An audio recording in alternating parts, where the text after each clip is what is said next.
अभी जो खबर बता रही हूं इसे ममता बनर्जी नहीं देखना चाहेंगी। इनफैक्ट कोई भी पार्टी का जो सबसे बड़ा लीडर है ऐसा नहीं देखना चाहेगा अपनी पार्टी को लेकर। चुनाव आयोग से मिला टीएमसी का बागी गुट, अब ऐसी क्या मांग कर दी कि ममता गुट तिलमिला उठा है। सांसद गए, विधायक गए, पार्टी अध्यक्ष गए, नेता विपक्ष का पद भी गया। अब क्या ममता से पार्टी भी छिन जाएगी? बंगाल में महाराष्ट्र वाला खेला, टीएमसी का नाम, सिंबल, पैसा, क्या बागी गुट का सब पर अधिकार हो जाएगा? राजनीति शास्त्र का एक सिद्धांत है और बहुत निर्मम है। निर्मम समझते ना? निर्मम क्या होता है विश्वा? निर्मम, क्रूअल, कठोर। यहां डूबते सूरज को कोई सलाम नहीं करता है राजनीति में, याद रखिए। 1905 में गुरुदेव रविंद्रनाथ टैगोर ने गीत लिखा था, याद है ना? एकला चलो रे। ममता बनर्जी के मुंह से आपने कई मर्तबा ये सुना होगा, एकला चलो नारा सुना होगा। और जब जब ममता बनर्जी चलती थी वो एक एकला चलो का कैंपेन वाला आपके दिमाग में रहता था और वो अक्सर कहती भी थी, मैं अपनी लड़ाई अकेले लड़ना जानती हूं। लेकिन एकला चलो रे का यही नारा आज ममता बनर्जी की राजनीति का कड़वा सच बन गया है। दीदी की परछाई बनकर चलने वाले सहयोगी आज उनका साथ छोड़ चुके हैं और ममता वाकई अब एकला चलने पर मजबूर हो गई है। बंगाल में आज से 59 दिन पहले 4 मई को चुनाव के नतीजे आए, ठीक है? तब किसी ने नहीं सोचा था कि बंगाल में सिर्फ सत्ता बदली है। किसी ने सोचा था कि सत्ता के साथ साथ ममता बनर्जी की पार्टी ही बदल जाएगी? किसी ने नहीं सोचा था। पावरफुल लेडी के तौर पर, योद्धा के तौर पर, वॉरियर के, स्ट्रीट फाइटर के तौर पर ममता बनर्जी की तब भी पहचान थी, अब भी है। 15 साल तक सत्ता की सिरमौर रही दीदी और उनकी पार्टी बदल गई। ऐसी बदली कि ममता बनर्जी के हाथ से टीएमसी पूरी तरह निकल गई। टीएमसी के 2 फाड़ होने के बाद आज पहली बार बागी गुट चुनाव आयोग के फुल बेंच से मुलाकात करने पहुंचा। बागी गुट ने पहले ही चुनाव आयोग से अपने 10 सदस्यीय प्रतिनिधि मंडल से मिलने की इजाजत ले ली थी। आज बागी गुट ने मुख्य चुनाव आयुक्त ज्ञानेश कुमार से मिलकर पिछले 59 दिनों में जो कुछ हुआ सब बता दिया। टीएमसी के बागी गुट ने चुनाव आयोग को पार्टी में हुए ऑर्गेनाइजेशनल चेंजेस यानी संगठनात्मक बदलावों के बारे में पूरी जानकारी दी। बागी गुट ने चुनाव आयोग से टीएमसी की नई राष्ट्रीय कार्यकारिणी को मान्यता देने की मांग की। टीएमसी के बागी गुट ने चुनाव आयोग के सामने आज ये दावा कर दिया कि हम ही हैं असली टीएमसी। बागी गुट के मुताबिक चुनाव आयोग ने उनकी बात को बड़ा सीरियसली सुना है। कैसे सुना है? बहुत गंभीरता से सुना है। अब बागी गुट को उम्मीद है कि चुनाव आयोग उनकी मांगों पर फैसला करेगा और जल्द फैसला करेगा। टीएमसी बागी गुट के नेता और पश्चिम बंगाल विधानसभा में नेता प्रतिपक्ष ऋतुव्रत बनर्जी ने रिप्रेजेंटेशन दिया। उनके नेतृत्व में 22 जून को कोलकाता में प्रतिनिधि बैठक हुई। किसके लीडरशिप में हुई है? अटेंशन नहीं दे रहे हैं आप बिस्वा।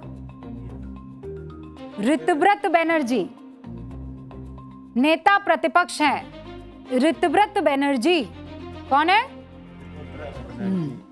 तो नेता प्रतिपक्ष ऋतुव्रत बनर्जी अब बागी हो चुके हैं। उनके नेतृत्व में 22 जून को कोलकाता में प्रतिनिधि बैठक हुई। इस बैठक में टीएमसी के नए अध्यक्ष और उपाध्यक्ष को चुन लिया। टीएमसी के 30 सदस्यीय नई राष्ट्रीय कार्यकारिणी का गठन भी इसी दिन कर दिया। अब इन सभी बदलावों की जानकारी आज टीएमसी के बागी गुट ने चुनाव आयोग को दी कि भैया हमने तो ये सारी चीजें कर दी। ऋतुव्रत बनर्जी ने यह बताया कि पार्टी में किस तरह का बदलाव होता है तो उसकी जानकारी चुनाव आयोग को देना एक प्रक्रिया है और इसी वजह से ये मुलाकात हुई। वो क्या कह रहे हैं सुन लीजिए। ये ऋतुव्रत बनर्जी देखिए कौन है।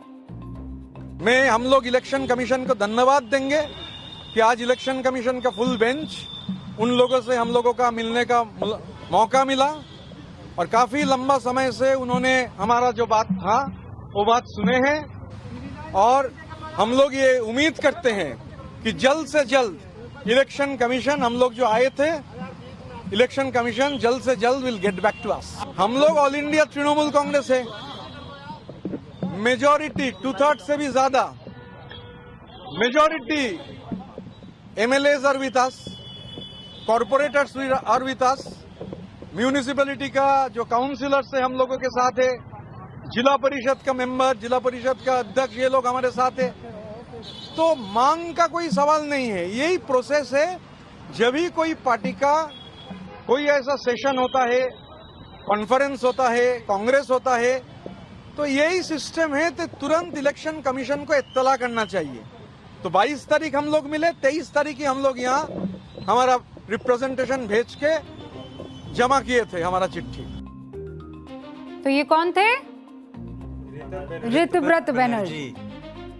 सोचिए, कभी बंगाल में गरजना वाली ममता बनर्जी इस वक्त क्या देख रही हैं। पहले तो वो अपनी सीट हार जाती है, उनकी पार्टी चुनाव हार जाती है, मुख्यमंत्री की कुर्सी चली जाती है, पार्टी का अध्यक्ष पद छीन लिया जाता है, विधानसभा में नेता विपक्ष की कुर्सी चली जाती है, और अब ममता बनर्जी से उनकी पार्टी भी छीनने की पूरी कोशिश इस वक्त हो रही है। किसी ने सोचा था कभी?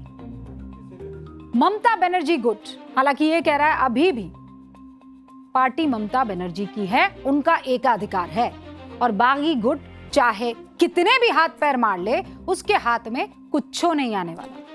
ऋतव्रत ये कह भी रहे हैं, लेकिन क्या सच में ऐसा है कि बागी गुट चाह कर भी ममता बनर्जी की पार्टी हथिया नहीं पाएंगे? क्या लगता है आपको, ऐसा हो सकता है?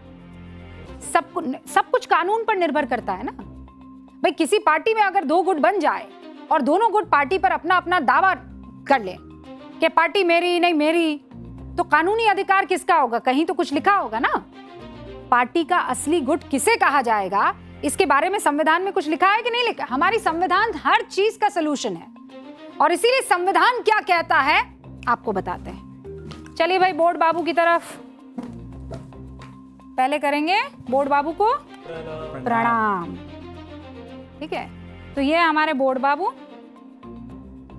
संविधान क्या कहता है, किस मसले पर क्या कहता है कि अगर पार्टी में दो फाड़ हो जाए, एक कहने लगे कि ये मेरी पार्टी और दूसरा के नहीं भैया मेरी पार्टी, तो संविधान की 10वीं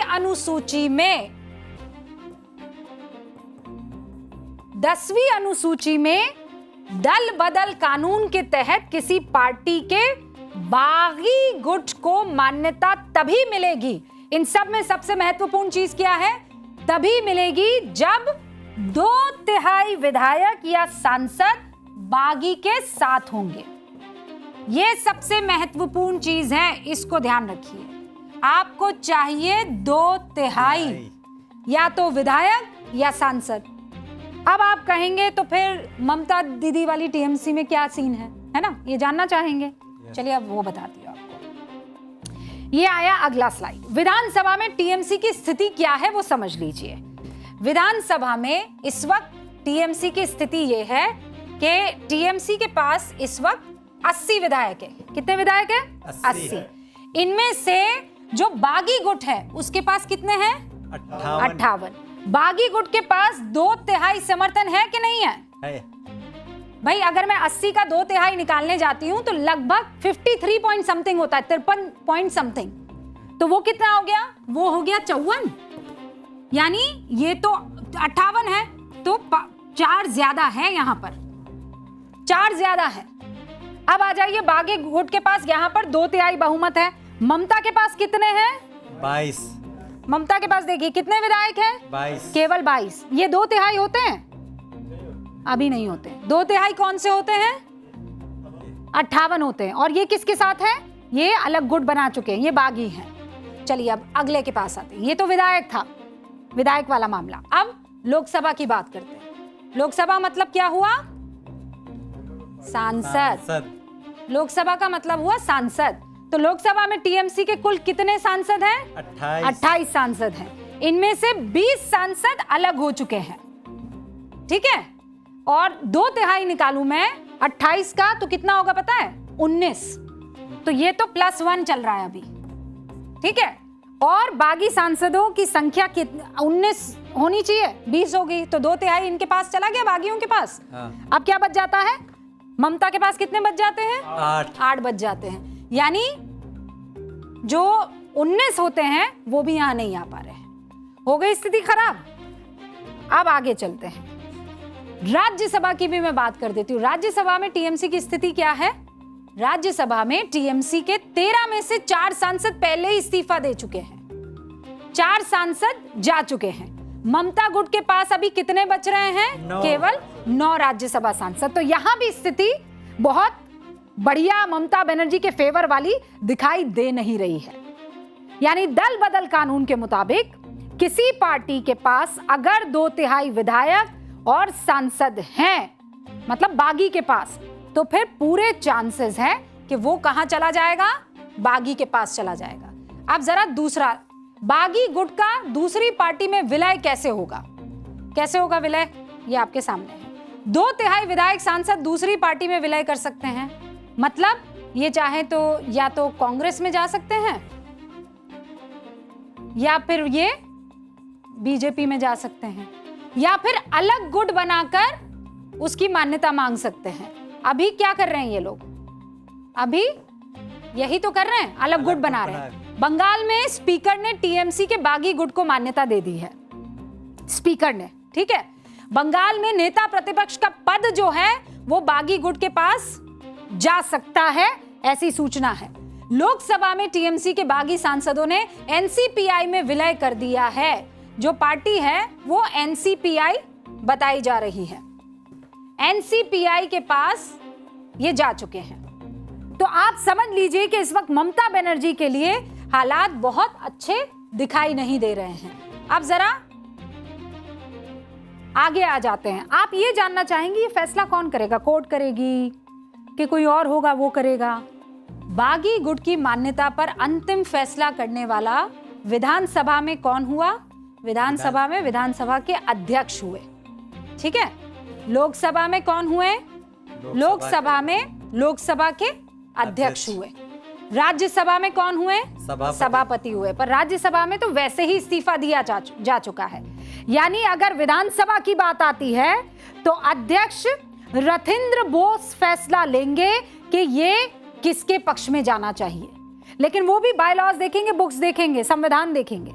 लोकसभा में ओम बिरला इसका फैसला लेंगे और अगर राज्यसभा आए तो सभापति सीपी राधाकृष्णन इसका अंतिम फैसला लेने वाले हैं। क्लियर हो गया? तो ये सारा फैसला ना ममता बनर्जी करेंगी ना ही बागी गुट करेगा। इसका फैसला हमने आपको बता दिया कौन करेगा। लेकिन ममता गुट के पास ये अधिकार है कि वो अदालत का दरवाजा खटखटा सके। इसीलिए ममता गुट बागी गुट के दावों को खारिज कर रहा है। बागी गुट को क्या कह रहा है आप जानते हैं? वर्ड बताऊं क्या कह रहा है?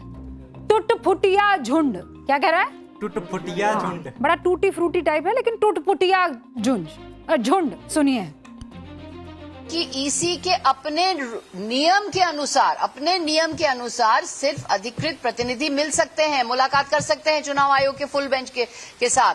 तो ये टुटपुटिया झुंड जो नोवोटेल होटल में बना हुआ है, कोई यहाँ वहां से लोग आकर के एक झुंड बनाए हैं, ये झुंड कैसे इनके साथ चुनाव आयोग का फुल बेंच किस बुनियाद से इस चुटपुटिया झुंड के साथ मुलाकात की है? तो हम ये पूछना चाहते हैं और जाहिर है, साफ है कि ये बीजेपी की साजिश है, अमित शाह की साजिश है और ये चुनाव आयोग अमित शाह के इशारे पे ही काम कर रहा है। अब देख लीजिए, इसके इशारे पर काम कर रहा है कि उसके इशारे पर काम कर रहा है। लेकिन बात यह है कि ममता बनर्जी के तगड़े सिपाही का तमगा ये सब लेकर चल रहे थे। कह रहे थे ये सच्चे पक्के सिपाही है, अचानक ये कच्चे सिपाही कैसे हो गए?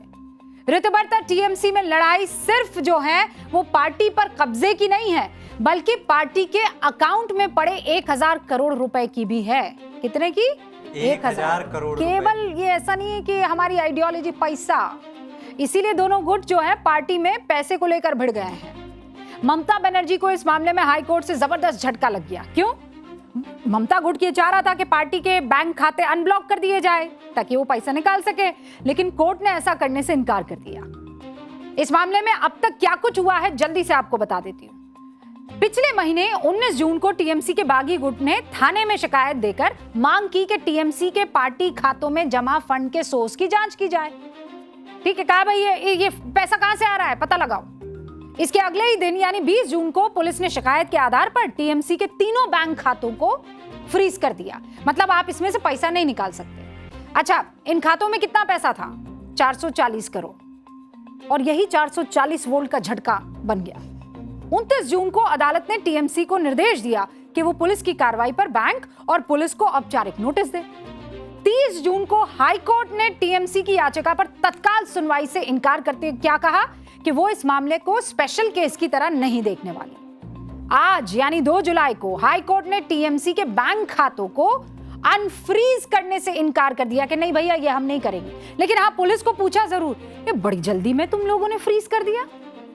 एफआईआर दर्ज हुई और अगले ही दिन फ्रीज कर दिया, क्यों भाई, क्या जरूरत थी ऐसी? ये कोर्ट ने पूछा है। यानी फर्जी यहां पर अकाउंट है, अकाउंट से पता नहीं कहां से पैसा आ रहा है, ये शिकायत की और अगले ही दिन फ्रोजन।